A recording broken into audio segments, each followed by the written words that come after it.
Okay, yeah. This is my first episode of Expendable Potential. But trying to do this as a podcast, somewhat format. I have pre-ordered Call. Excuse me, I'm gonna say Call.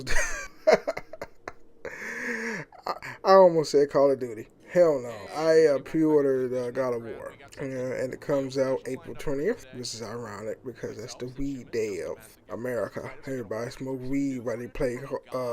I keep saying Call of Duty, God of War, and I've seen a lot of videos based on the video game, and I'm just overly excited of this IP that's going to come out. I have played the trilogy. I haven't beat it, but I've played it. I think I got real far with. You know what? I had a port on the Vita, which my Vita died on me. Wear and tear. It sucks. But I got real far in that game. It was the God of War 3 port that was ported over to the Vita. And I know the lore of Kratos. Very hard exterior. Such hell bent on destroying the gods of Olympia in Greek mythology. Because as you can see in Kratos' nature, he has every right to be vengeful because, the gods, Zeus, destroyed his life, really. His wife and his kid end up dying. All the deceit that happened in Kratos' life made his heart even harder. And this new game with God of War is that it's basically, since he has a son who is Atreus, what's his name? Atreus. I believe. I think we're going to actually see a humanized Kratos. He's a single parent. If you saw the trailer in E3, he buried his wife. Well, he did the funeral arrangements and stuff like that. Now he has that responsibility to show his son the way and try not to have his son do the same thing that he did when he was younger. I believe that it's going to take a toll on Kratos, but in a good way though. His son, I've observed, is that his son is living in a world so much different of what Kratos is. And I say that because Santa Monica Studios has transversed or changed over mythologies from Greek to Norse. I think his son is a product of his environment where his son only knows the Norse mythology. Then Kratos knows the Greek mythology. So I think throughout the game that it's going to be his son teaching him. Atreus is teaching Kratos the father. Also, Kratos is accepting to be taught by Atreus. So I think we're going to see a more humbled Kratos the further along you play the new game of God of War, which is actually exciting. I always want to see what a humanized Kratos is. Because all three games, totally disregarding the PSP versions, because that's like DLC right there. God of War 1 to 3. I always wanted to see a more humanized Kratos, because we have, and how can I say this? We have such an embedded thought in our minds that Kratos is this vengeful heart warrior set on revenge. But in this game, we're going to see a more softer, humble Kratos that's willing to listen. That's what I see. It is going to be quite awesome. Which I've seen the trailer of God of War, where it kind of reminds me of The Last of Us, where the Last of Us is like one of my favorite games to play, just because of the dynamic between Ellie and wow, what's the dude name again? I haven't played that game for so long. It's on the tip of my tongue. I know his name, but it's not like, coming to me. Joel, that's his name. Joel and Ellie. Which The Last of Us 2 is going to come out probably next year. I hope they take their time. Other people's like getting, I hate when people get pissed off that, certain games get, pushed back, and they get pissed off. I'm like, why are you getting pissed off that a game is pushed back? The developers push games back because they want to take their time, so there's not enough bugs in the game that when the game releases, the consumer won't get pissed off because there are bugs. I like when devs push back games, because that means you're taking your time to deal with the bullshit of bugs and glitches, and I really love that game devs are perfectionists.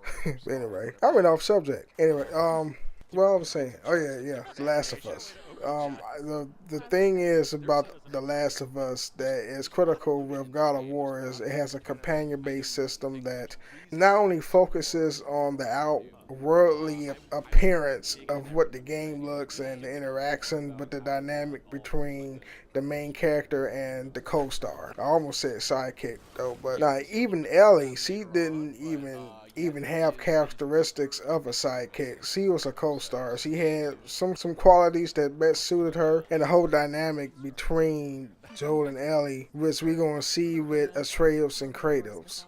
I mean that was bridging the gap between those two characters, and it made you feel, root for both of them instead of just Joel. Other people like Joel because you like this transition between Joel's character becomes so hard after the loss of his daughter in the first scene of the game, and then actually seeing Ellie as his equal because he sees his daughter in Ellie. So that's why Joel became the antagonist at the end of the game, because he didn't want the Fireflies to have, like Ellie sacrifice her life for the good of mankind, you know what I'm saying? Because she had that, she had that growth in her brain that, that's why she was like immune to the virus. She hold the key for mankind's word I'm looking for. I always forget stuff. She hold the key for like mankind's survival, for lack of a better word. And that whole dynamic proves good story. And I think similar to that, I guess I would see that in Gears of War. I mean, Gears of War, God of War. I think I'm ADHD. I'm like thinking of other games besides God of War. Anyway, but that's what I see. That's what I see. Of what's happenings in this upcoming God of War game.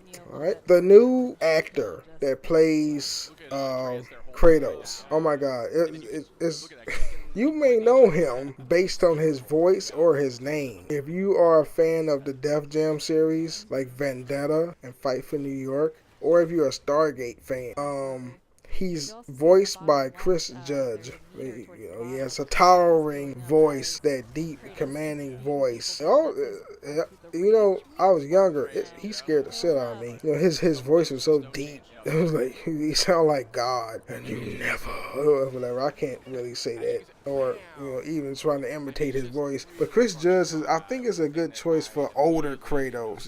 We all know T.C. Carson is a Kratos. He's been doing it for so long though. But I think T.C. Carson and Chris Judge are, I think, are the best people who voice Kratos.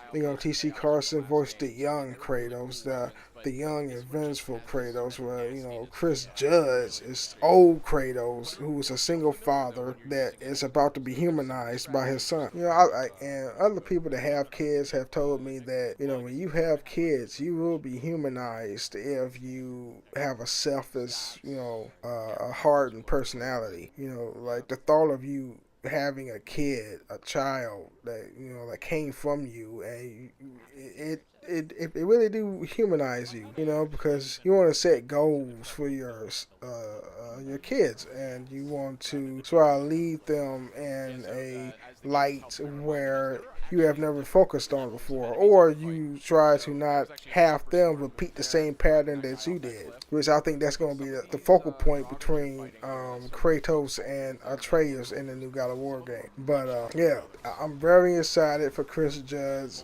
He is Kratos. He is the new Kratos. I'm very excited of the dynamic between Kratos and Atreus. I've watched a video on Game Radar. I think it's great. Game Radar, how the type of change is going to be impacted in the game.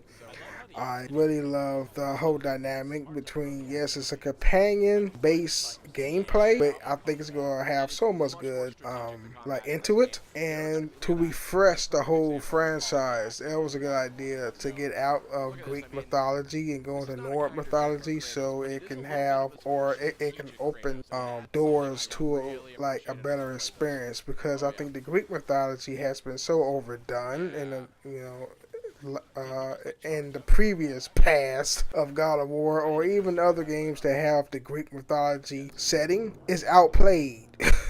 is overdone. So to have a Norse mythology setting, which I haven't heard or saw any other games with Norse mythology in it, it's not that much really. Tell you the truth, it's quite refreshing to have these kind of changes, to a beloved property as God of War. That's all I have to say about this matter. I have a Patreon account. Feel free to support me personally. You don't have to, but it's there. If you like this little mini podcast, please hit that like button. Comment below. And if you want to see more, it's just to get this new channel off the ground, hit that subscribe button. Peace out.